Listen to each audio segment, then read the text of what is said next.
So welcome back to Third Age Reforged and to another battle replay, and once again we are going through the last of my 0.96 replays before the ever closer release of patch 0.97, when a whole new raft of content will be coming out. But this is going to be another siege. It's going to be another siege on Hobbiton actually, so we have the Shire in action once again. And again, as I've said before, this is a rather interesting settlement for a siege because of course it doesn't have walls. In many ways it's less of a siege and more just defending a point, because again there are very little in the way of fortifications. There are some natural choke points that you can use, especially around the town centre itself near Bag End, but even so it's actually a pretty difficult settlement to actually defend because most of the time obviously the attackers will have superior numbers, and sort of guarding a settlement where they can come at you from any angle without having to worry about any sort of fortifications or walls can be pretty tricky. However, the defenders do have something going for them, and that is the fact that the attackers are not attacking the back end of Hobbiton by the looks of things. They are coming largely from the front, or at least, from this angle, whereas, we often see that this area is where the attackers are able to attack into the settlement itself quickest. And that does keep the defenders quite busy, while the others can then come from the other side. So at the very least, they're not having to defend every single angle. And this one was sent to me, I believe, by... Yeah, so we have Vlasov over here, who's going to be playing as the Dwarves of Khazad-dûm. We have Cardlin, going to be played by Windy Pops. And we have Linden, played by the Vengeful One. And then within the settlement itself, we have a combination of Bloodbath McGrath, who's playing as Gondor, and Arthedain, who's played by Frodo. So I can only assume that this is post the War of the Ring, after Sauron's defeat and during some celebrations at Hobbiton. I suppose the now reunited kingdom under Aragorn is refusing to share the fine bounty of the hobbits' food with all of their allies, and so they're taking matters into their own hands. Obviously not entirely law-friendly, but it is just a bit of fun. And that's a good thing considering we are coming to the end of 0.96 now. Good to have some of these sort of more wacky scenarios undergoing. Still, we'll start off with the Dwarves of Khazad-dûm, played by the player who sent me the replay, of course. Khazad-dûm, obviously 0.96. It won't be long now before Khazad-dûm are brought back into line with some of the other factions that are a little bit less overly powerful with regards to their infantry. They will, of course, still be among the very best in terms of their infantry power, but they won't be able to just spam their elite units and have a bunch of units which don't have to undergo the same sort of malices as the other factions, giving them a huge advantage. So that will be a good change. And he has got a front line made up of Warriors of Khazad-dûm, which of course the more standard line infantry unit they can bring. They also have the armour upgrade, sort of making them look like the old Iron Guard way back in vanilla. This is still a very, very strong line infantry unit. Like, this may be the most basic unit of sort of line infantry that the Dwarves of Khazad-dûm can field, but it's still going to be more than a match for most other factions' infantry units. So even if you don't decide to bring the 3rd Legion and go for the cheaper option, the Dwarves of Khazad-dûm should be just fine with regards to their strength. Speaking of which, they also have the Sentries of Khazad-dûm, so Khazad-dûm have got access to some very, very nice pikes indeed. The 1st Legion are of course extremely powerful, but also extremely expensive. Sentries of Khazad-dûm are much more of sort of a standard pikeman, but you can still view them as being very similar in nature to something like the Isengard pikes in strength, or the Linden pikes in terms of strength. That sort of bracket of troops, which makes them very, very good actually, especially considering you can bring them in pretty high numbers. We'll see if they'll be really useful in this assault, because of course as pikemen, while they have decent armour being dwarves, they will still struggle a little bit under some sustained arrow fire, especially seeing as Gondor and Arthedain certainly don't lack for archers. Sons of the Fallen, we've seen them be very effective in the past as well, as is only right. They are very expensive for spearmen. They're not multiple HP, but in every other aspect they are right up there in terms of their stats, and of course armour piercing as well on these spearmen, so that's very, very good for them. We also have the Legion Bodyguard, which are of course multiple HP infantry units, so they can also inspire the nearby units around them. Not that the dwarves have got overly prevalent morale problems, they kind of used to, but that is a long time ago. That was sort of tweaked a little bit.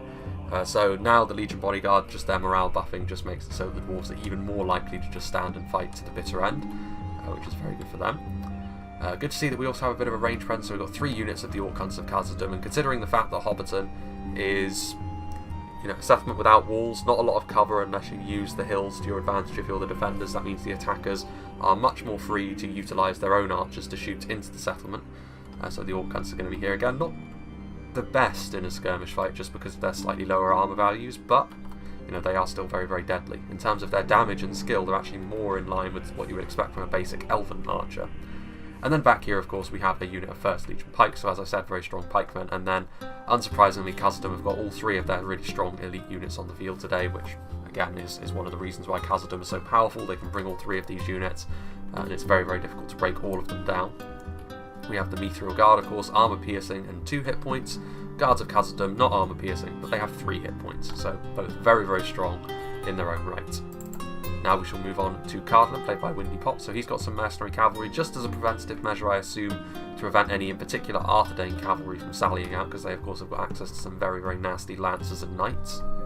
Moving on, however, to their infantry corps, we actually have some Gwathlo trackers over here. So I've said before that the Gwathlo trackers are very much like Rangers, only, you know, much less sexy in many ways, because they don't have the body piercing, which means they're not as, like, you know, they're not going to be able to get as many kills as Rangers do, and they have all the same weaknesses as Rangers, really, but they are quite cheap, and you can use them to sort of fill a hole in your arch line. They can hide anywhere, so it does make them fairly difficult to skirmish with if Cardland are looking to be a little bit more annoying with how they decide to lay out their skirmishes. But here I don't think that's going to be an issue, because Cardland are going to have to assault the settlement. Here we can see some Merc Guildsmen as well.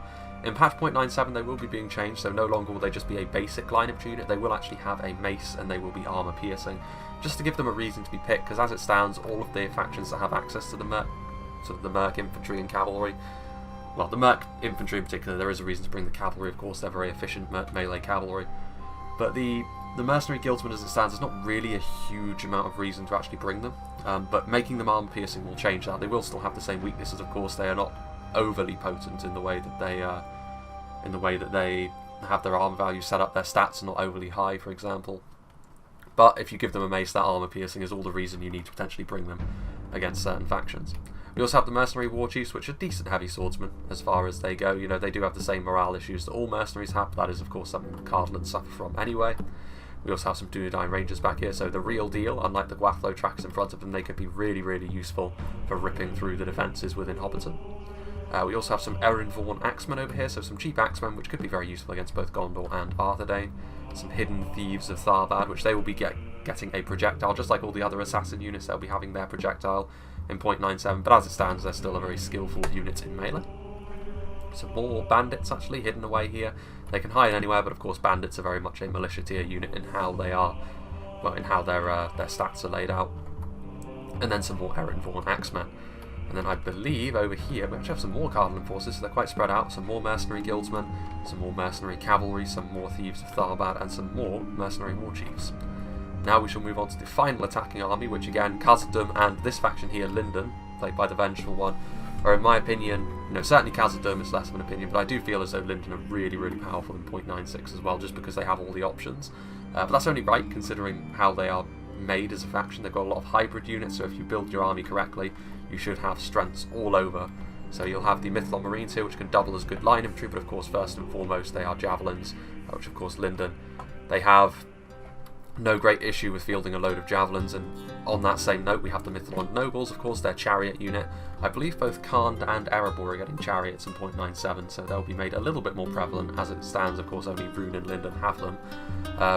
A little bit tricky to use, like you can't afford to let them get bogged down in any sort of infantry blob, otherwise they will start to fall away very quickly, but if you keep them moving they can be absolutely devastating, especially the Linden ones, because they add those javelins to the mix as well, very high damage.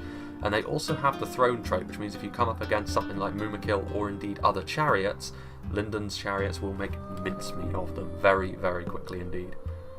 Just back here we can see some Mythlon Swordmasters, so the heavy swordsmen of Linden, obviously very, very strong, you know what to expect from them. Terrible when they're under arrow fire, but if they get into melee unmolested, they're going to be incredibly powerful indeed.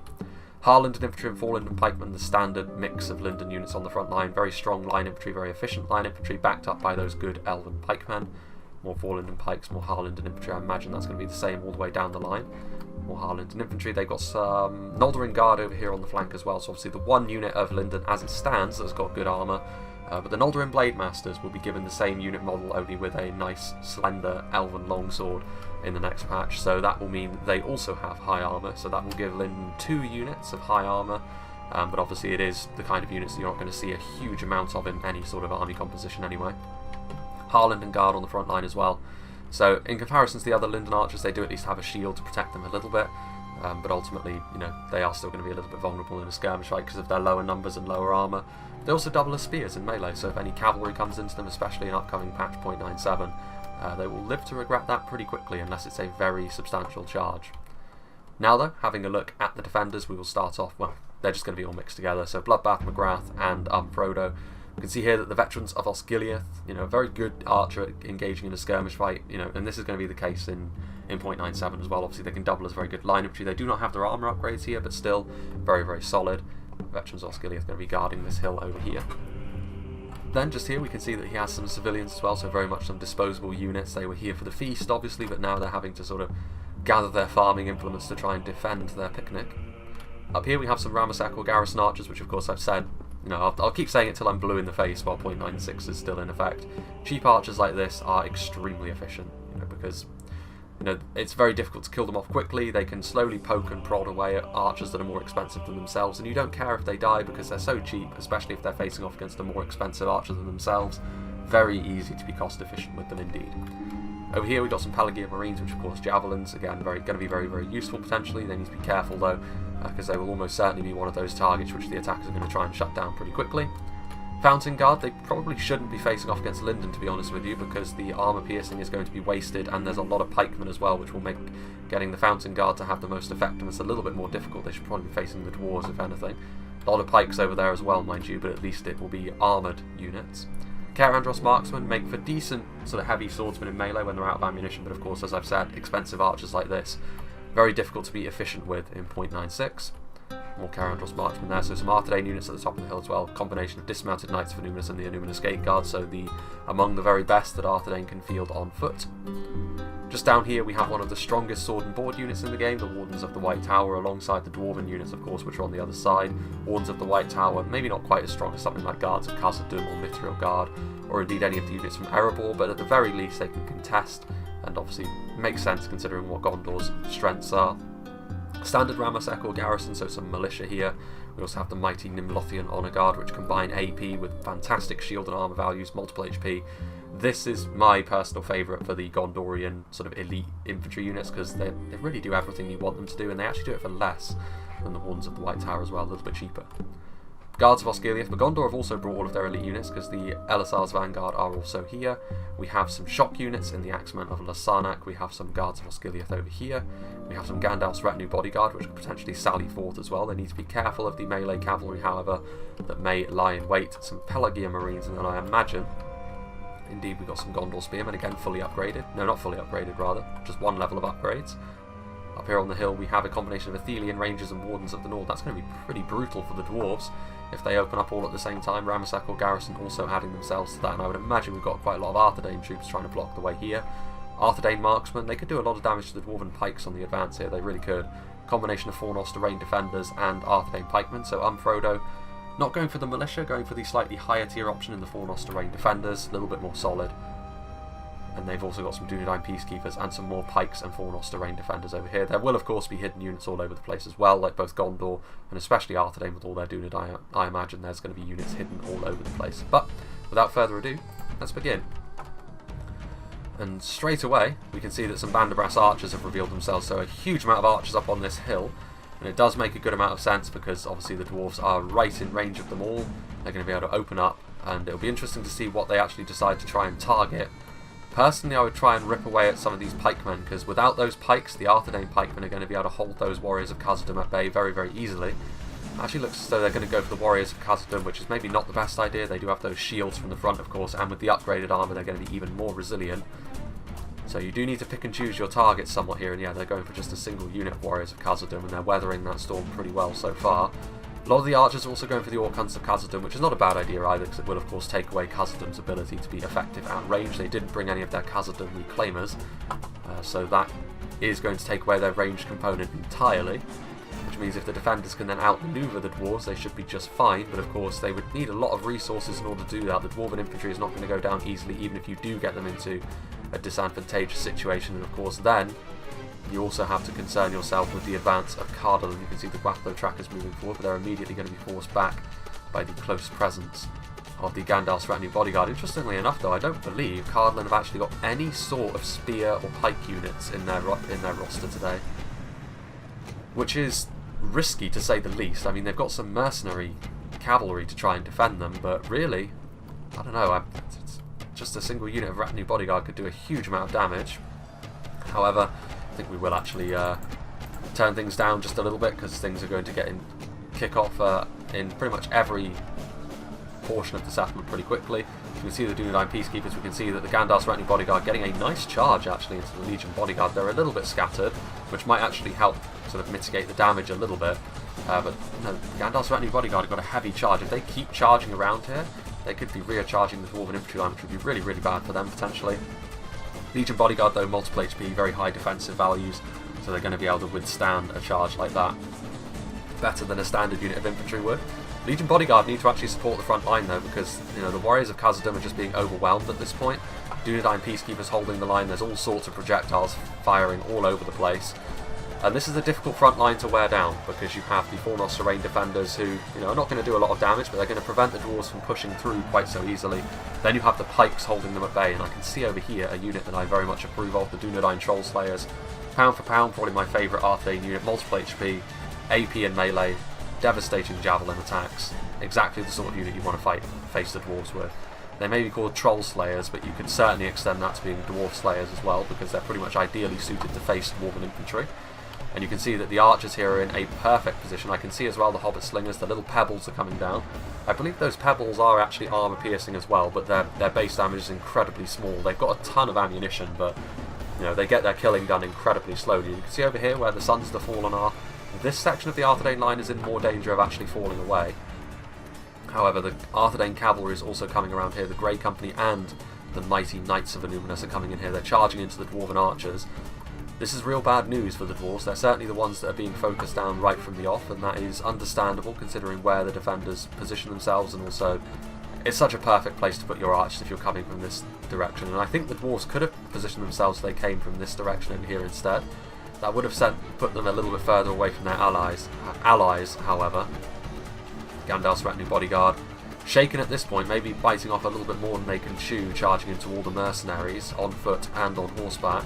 But Cardland need to get in here. Cardland definitely need to support their allies quickly, otherwise this joint force from the reunited kingdom will be able to throw the dwarves back. The dwarves are probably the ones that the defenders are most interested in killing off, not only because they are the most... Khazad-dûm are very well suited to this kind of warfare, so it will be a real boon for them, but also I imagine the dwarves eat quite a lot, so they would probably be the ones to try and not invite to the picnic if at all possible. Dunedain Peacekeepers are actually shaken though, which is quite interesting. I mean, they only took a charge from mercenary guildsmen. I imagine that they must be taking some friendly fire in the back, dying off fairly quickly. They should stabilise though. Both the mounted Dunedain and the Dunedain Peacekeepers on foot for Arthedain do tend to rout more easily than you would expect, but I feel as though that is because people tend to throw them into situations where they would struggle. Grey Company still charging around. The Knights of Illuminus are going to slowly but surely make mincemeat of the Orc Hunters of Khazad-dûm. Very, very bad for them. Meanwhile, having a look on the other side, you can see that Linden are moving forward, but they are also coming under immediate fire from the archers which are on top of the hill. I would actually suggest maybe that these archers here are in not quite the same numbers as on the other side, and they also don't have the advantage of having the Rangers or the Wardens of the North over here. So Linden and this detachment of the Cardland army probably have the easier advance. The Wardens of Alostirian, of course, have revealed themselves, not surprising to see them. Pikemen, however, are taking damage, and that is the problem Linden have. If they lead the way with the pikemen, they're going to take horrendous losses on the advance. Four Linden pikemen advancing into the settlement near to the picnic grounds themselves. Noldorin Guard there. We have lost half our men, so yeah, that's the sign that the dwarves already losing 50% of their army. Fairly difficult for them though, because considering the huge amount of archers up on the hill, they had no choice but to try and close the distance very, very quickly, which can lead to a rather hurried advance. Without immediate support, the dwarves are always going to be the ones which were the focus of the defenders, and as long as the dwarves can still kill a decent number of the defenders, he can hope that his allies can do the rest. So I think this was kind of an unavoidable situation for the Dwarven player, to be honest. It's not easy when you've got Rangers, Wardens of the North, Dunedain Troll Slayers, a ton of archers and a huge pike phalanx pointed directly at you, and you have to charge uphill, and you're the dwarves who are slower by nature.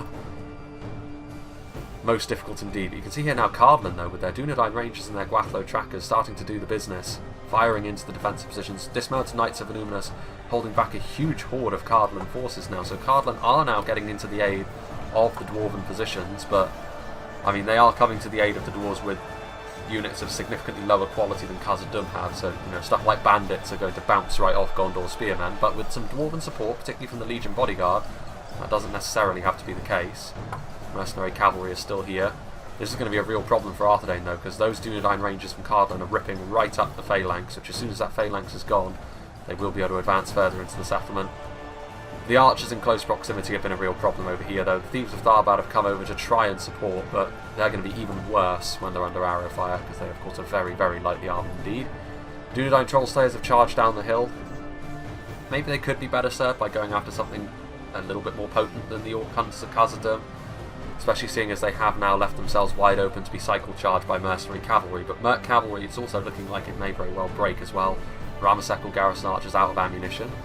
Knights of Anumas continuing to charge into the Orc Hunters, but still fighting resolutely, and honestly, the longer that the dwarves can hold out, the better it will be. Well, that's very bad for them. We'll get over there as the elite dwarves move their way forward.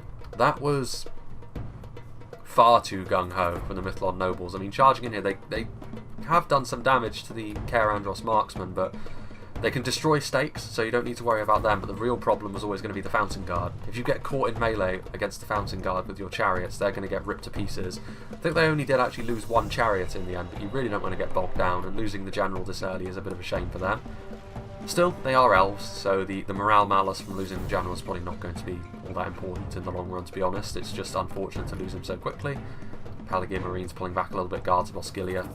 What is going on through the trees? We can see some Axemen of Lasarnak with the first level of armour upgrade are going to charge through the trees, try and get involved here, try and assist their allies. The Athelian Rangers have closed into melee as well, out of ammunition presumably, which is maybe not great, but the Dwarven army has been heavily damaged, so at least their ammunition was put to good use. Meanwhile, the Knights of Anuminus trying to go through the mercenary cavalry, trying to escape being pincered in melee by a bunch of these Cardland lower tier units. Knights of Anuminus need to get some good charges off here though, because now with the Dwarven, the Khazad-dûm elite infantry here, that's going to be a real problem, because Mithril Guard, Guards of Khazad-dûm, 1st Legion Pikes are also on their way forward. They are very, very difficult to kill. However, a few good cycle charges from a unit of Knights will certainly do that. Certainly do the business. Ramasekl Garrison archers are certainly not as what is needed against the Guards of Khazad-dûm. The Dunedain Trollslayers are going to do their best, and they are better suited, but they need a little bit more support than they're getting. Some of the Hobbits are coming in, the Vanderbrus archers going after the Mithril Guard. Gandalf's retinue bodyguard charging on in here, still available, trying to finish off the rest of the Sons of the Fallen. Good to see they still have those Gandalf's retinue bodyguard as well, so still two very good cavalry units running around for the defenders. Gondor spearmen on the verge of collapse. The Athelian Rangers trying to back them up, but the Legion bodyguard is still far too healthy. Dunedain Trollslayers trying to slow them down, but ultimately I think the defenders are going to start to struggle here, because they also, if they could send all of their resources over to that side, they'd win fairly easily of course, but they still have to worry about the advance of Linden with a bit of Cardland support as well. Mercenary war chiefs coming in. Here are the civilians amongst the fields, having to go up against Elven pikemen. Caer Andros marksmen now breaking off near the Hobbit holes, but you can see here what the defenders are intending to do. They're intending to consolidate their force. They can't afford to go all in on the dwarves and Cardland over there, because of course they still need to defend the town centre.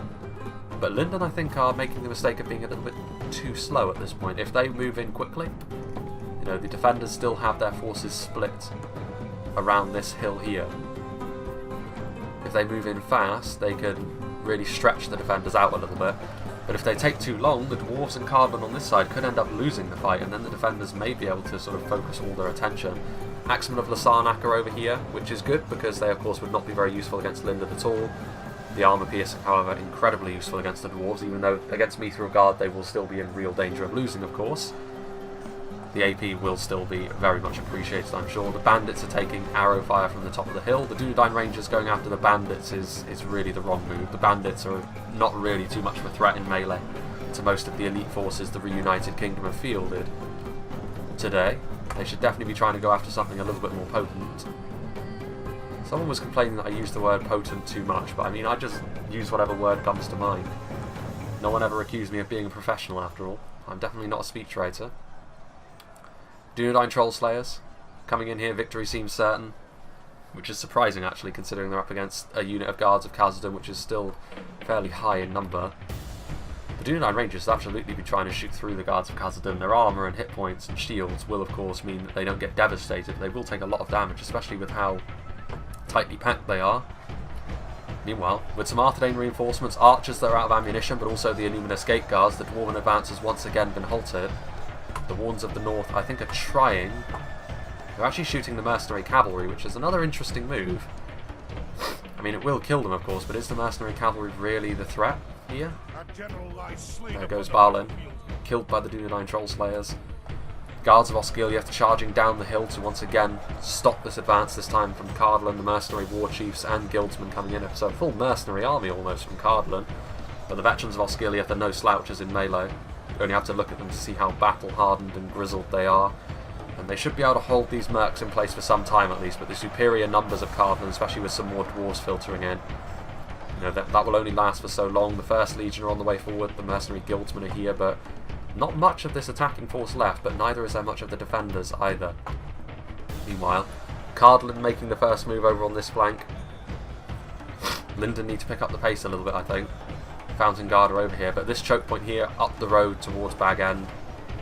Actually some Guathlo trackers shooting into the side of the Gondorian position, but Elisar's vanguard, guards of Osgiliath, those Mithlond nobles. That's a very interesting target to go after. Trying to go after the pikes. Yeah, you can see that they're immediately starting to die as soon as those pikes start. Yeah, there they go. They must have made a similar error in judgment earlier. I mean, the guards of Osgiliath are routing up here. The time is now for Linden. They could definitely make the defenders pay here, because there's very little in the way to stop a full Linden army from just washing over the defenders here. A lot of their resources are committed to trying to finish off the dwarves and Cardlan over the hill. But to give the defenders credit, they are still managing to hold back the attackers as they try to get to the town centre. Guards of Osgiliath, Elisar's vanguard, all of these units are certainly not the easiest to bring down. There's some Fountain Guard which are under fire from the Guathlo trackers. Some Javelins trying to do their thing, trying to finish off the Mithlond Marines. The Athelian Rangers actually still have some ammunition. That could be very, very important. But you can definitely see the focus trying to kill off the dwarves and Cardlan here. The Warns of the White Tower also found themselves here. I can see the big green great shields of the Nimlothian Honour Guard as well, which this might be where the Legion Bodyguard's luck runs out. They've been in melee for quite some time at this point, and they're still having to go through elite units. But again, if the Dwarven player, as well as the Cardlan remnants over here as well, can just hold these forces in position for some time, Linden should be able to crush the defenders on the other side. And I don't think the defenders here will have enough left when all is said and done to then go over and kill off the entirety of the Linden force. Warns of the North, I mean, the Guards of Khazad-dûm are a little bit battered and bruised at this point, so the Warns of the North should have what it takes to finish them off. Hobbit Slingers trying to get around to give some support as well. You know, with the amount of ammunition they have, they should still have plentiful stones to try and help finish off those Guards of Khazad-dûm. Pelagian Marines getting a point-blank volley into the Mithlond Marines. Doing a very good job there. And another point-blank volley as well from the Rangers. So Mithlond Marines. The Rangers, though, they really need to be focusing on other targets.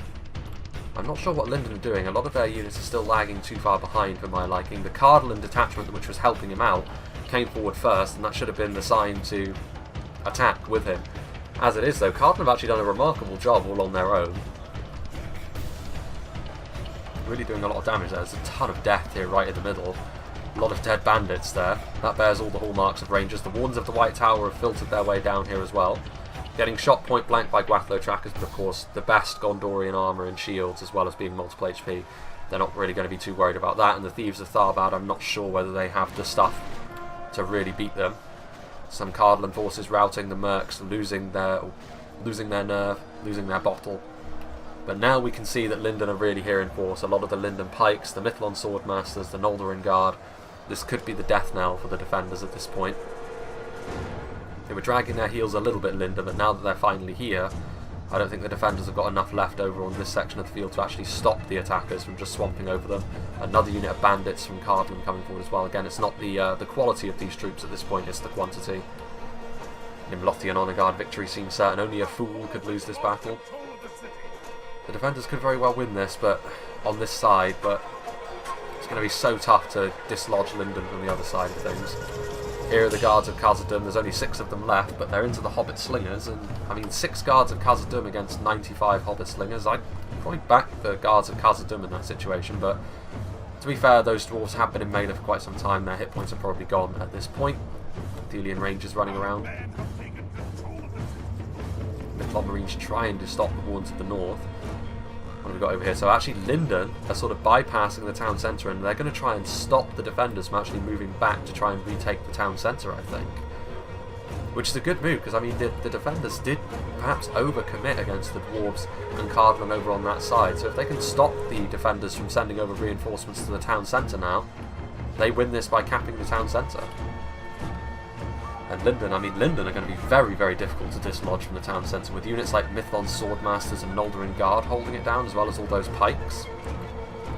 If they don't have any ranged units left, this fight could be over already. The Vengeful One dealing the decisive blows. Still a few Gondorians over here, including the Elisar's Vanguard, 13 of them remaining of course. Bodyguard tier heavy swordsmen, certainly not the easiest to bring down in melee. They may not be quite as strong as the Haven Knights from their vassals Dol Amroth, but they are still very, very strong nonetheless. I believe their armour values are actually higher, but all the rest of their stats are a little bit lower. Even so, it's very fine margins when you're talking about the very best units in the game anyway. Bandits and Thieves of Tharbad overwhelming the Warns of the White Tower at this point. Mythlon Marines trying to throw their javelins in. Noldorin Guard coming up here as well. That, I believe, is the Gondorian General, just based on the banner carrier that's right there. And it is also the Nimlothian Honour Guard they're facing. Noldorin Guard probably won't enjoy being in melee with the Nimlothian Honour Guard. The armour piercing will be very useful against them. And Numinous Gate Guards are also coming into their support, but I don't know. Both units of Noldorin Guard are over here. At this point, Linden are just sort of trying to wash over, contain all the defenders.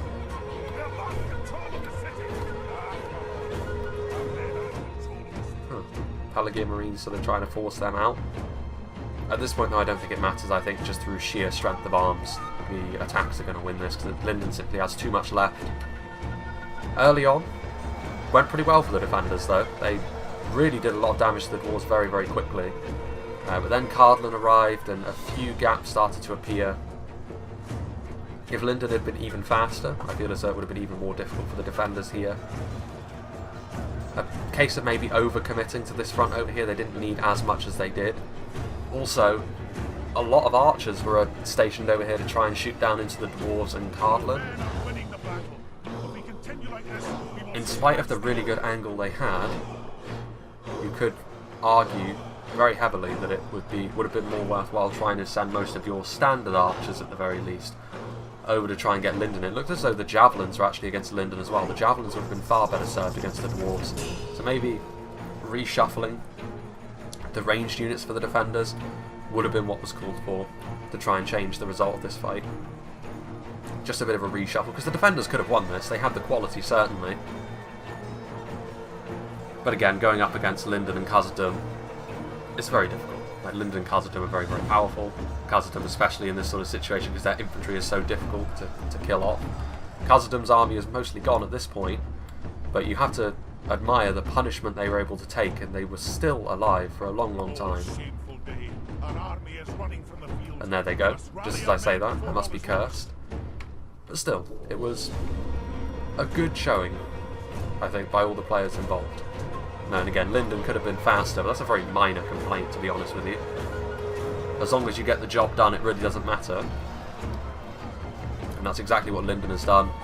The Wrecking Ball in the late game to just sweep away what was left of the defenders after they were softened up by Khazad-dûm and Cardland. And in the end, the picnic will have to be shared. The dwarves' ravenous appetites will have to be sated, as well as all of the bandits and mercenaries, who I'm sure will eat and drink their fill as well. At least the elves doubtless won't eat an awful lot. Just a single item of salad from the buffet will probably sort them out. Still, a good battle nonetheless. Now the Mythlon Swordmasters coming up here. The rest of the units left are pretty elite, so it's going to take a while to finally finish them off. Yeah, there's nothing left down here, so it really is just the Warns of the North and the Hobbit Slingers. Good to see that one of the units which is left alive here right at the end of are a unit of Hobbits. Of course, I'm sure everyone is quite aware now that the Shire is one of the factions which is being added in in 0.97, which I'm still not sure what to think about the Shire, to be honest with you. I'm very torn. Because, I mean, it is a bit of fun, but it is also... It's quite hypocritical of me to disapprove of the Shire being able to withstand, like, an elven army, when, in reality, if we were going for lore friendliness, the elves would be able to absolutely dumpster orcs of a similar tier to what is shown on these Total War battle replays, so, I don't know. I reserve the right to be hypocritical, though. At the very least, it will be useful for some custom scenarios, and I do intend to do a few Lord of the Rings historical battles once 0.97 comes out, I hope. So there were battles that the Hobbits were in. Very rarely did they go well, though. I believe there was one battle that the Hobbits were in against Angmar where they got utterly vanquished. Like, they just got slaughtered to the last halfling. Warns of the North still putting up a good fight. There's still 10 of them remaining. I do like the style of the Warns of the North as well. That sort of mix between armoured knights and sort of the lighter armour of rangers. Sort of a very dual-purpose unit. Those mighty bows that they have. The legacy of the Dunedain Steel Bowmen lives on. Fate has been kind to us and delivered us victory. And technically speaking, I mean, it wouldn't have taken too much longer for the Wardens of the North to be killed off. They did win by capping the town centre nonetheless. Of course, the Steel Bowmen. I'm sure that anyone who was around when Third Age Reforged was like in its earliest forms of development, Steel Bowmen were 18 missile damage and armour piercing at range, and they were overpowered would be a bit of an understatement. But the Wardens of the North are sort of like the incarnation of them, and they're much more reasonable. Still, good performance by everyone involved, nothing overly wrong there. Cardlin getting the least amount of kills, but Cardlin here were very much the supporting army. They sent detachments to help out the elves and the dwarves. And in particular, the ones that were sent to help out the dwarves were very, very needed, because if the dwarves were left to their own devices without any support from the Cardlin mercenaries and bandits, they would have been in real trouble. But as it was, Windy Pops did well, so despite getting the lowest amount of kills, he definitely did his job well. The dwarves and the elves, of course, did what they needed to do. The dwarves took it on the chin. They really took a lot of damage and kept trucking on. And then the elves could have been a little bit faster perhaps, but even so, the Vengeful one still did very well. When he came forward in force. His whole army came forward. He didn't try to drip feed them in, which would have really played into the defenders' hands. He overwhelmed them and did very well there. And the defenders did well as well. I mean, the only thing I would say is maybe the Javelins, the Pelagia Marines, should have been over facing off against the Dwarves. I don't think as well. The Dunedain Trollslayers felt like they were in melee very, very quickly. They should have definitely used up all their ammunition if they didn't. If they did, then fair enough. But if they didn't, that was a big mistake. And then more of the archers should have been sort of checking the Linden advance as well, because a hailstorm of arrows is one of the things which Linden do fear because of their very low armour. So let's see what did the damage for the dwarves. Of course, the dwarves were mostly here for their survivability, so kills maybe not so important here. Guards of Khazad-dûm and Mithril Guard, though, and the Legion Bodyguard, all three of them were the MVPs, which is unsurprising. This is one of the things which makes Khazad-dûm so strong. When they bring all three of their bodyguard tier units with multiple HP, it's so difficult to kill them. All of them are so durable. The Mithril Guard have also got a little bit extra in attack because of their armour piercing, hence the higher kills. Rest of the army, though, was very much here just to try and tank some damage. The Warriors of Khazad-dûm initially did okay, but then as soon as they started getting focused down by the armour piercing arrows, the Rangers, all of the archers up on the hill, things started getting a little bit more dicey for them. But still, very well played to all the players involved. Big thank you to Vlasol for sending this battle replay to me. He's got a different name on Discord, I'm sure. But regardless, whatever you like to be called, thank you for the battle replay. Obviously, again, this is very much in the twilight of 0.96 at this point. So again, I do have a siege upcoming on Moria, which I do intend to be sort of the final goodbye to 0.96, so I'm not sure when that's actually going to be coming out. I will be recording it very soon, however. I also have coming up, I believe it was a battle which J-Monster did on stream, but I have another sort of preview, as it were, for 0.97, which again is good stuff. It's going to be between the elite forces of Imladris and Numenor, so the most elite warriors among men and elves, facing off against the savage realms of the Witch King, Angmar and Rudauer, marching upon their position. So it'll be interesting to see how that one plays out. I hope you enjoyed this, and I hope you'll join me for whatever is next.